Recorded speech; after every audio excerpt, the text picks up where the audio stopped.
Hi friends, welcome to my KS5 inform YouTube channel. ಯಾರಾದರೂ ನನ್ನ ಚಾನಲ್ನ ಸಬ್ಸ್ಕ್ರೈಬ್ ಮಾಡ್ದೆ ನೋಡ್ತಾ ಇದ್ದರೆ ಪ್ಲೀಸ್ ಒಂದು ಸಬ್ಸ್ಕ್ರೈಬ್ ಮಾಡ್ಕೊಳ್ಳಿ. ಹೊರಗಡೆ ತುಂಬಾ ಬಿಸಿಲಿದೆ. ಈ ಬಿಸಿಲಿಗೆ ತಂಪಾಗಿರುವಂತಹ ಕಬ್ಬಿನ ಜ್ಯೂಸ್ ಕುಡಿಯೋಣ ಅಂತ ಮನಸ್ಸಾಯಿತು. ಆದರೆ ಮನೆಯಲ್ಲಿ ಕಬ್ಬಿಲ್ವಲ್ಲ, ಹಾಗಾಗಿ ಕಬ್ಬಿಲ್ದೇನೆ ಕಬ್ಬಿನ ಜ್ಯೂಸ್ ಮಾಡೋಣ.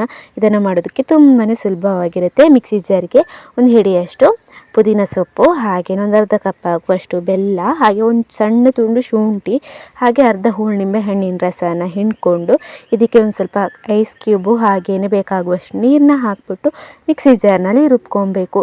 ಬೆಲ್ಲನೂ ಕಬ್ಬಿನಿಂದನೇ ತಯಾರಾಗಿರೋದ್ರಿಂದ ಬೆಲ್ಲ ಹಾಕೋದ್ರಿಂದ, ಬೆಲ್ಲ ಹಾಗೇನೆ ಪುದೀನ ಸೇರಿಸೋದ್ರಿಂದ ಕಬ್ಬಿನ ಹಾಲು ಕುಡ್ದಂಗೆ ಆಗುತ್ತೆ.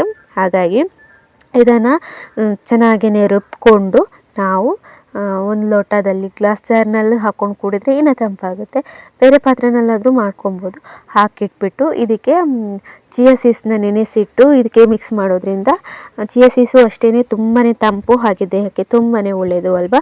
ಹಾಗಾಗಿ ಇದನ್ನು ಸೇರಿಸೋದ್ರಿಂದಲೂ ತುಂಬಾ ದೇಹ ತಂಪಾಗಿರುತ್ತೆ. ಬಿಸಿಲು ಜಾಸ್ತಿ ಇರೋ ಕಾರಣ ಹೊರಗಡೆ ಹೋಗಿ ಕುಡ್ಕೊಂಡು ಬರೋಕ್ಕೂ ಕಷ್ಟ ಆಗುತ್ತೆ ಕಬ್ಬಿನ ಹಾಲು. ಸೊ ಹಾಗಾಗಿ ಮನೆಯಲ್ಲಿ ಈ ರೀತಿ ಸಿಂಪಲ್ಲಾಗಿ ಮಾಡ್ಕೊಳ್ಳಿ. ಟೇಸ್ಟಿಯಾಗಿರುತ್ತೆ, ಮಕ್ಳಿಗೂ ಇಷ್ಟ ಆಗುತ್ತೆ, ಎಲ್ರಿಗೂ ಇಷ್ಟ ಆಗುತ್ತೆ.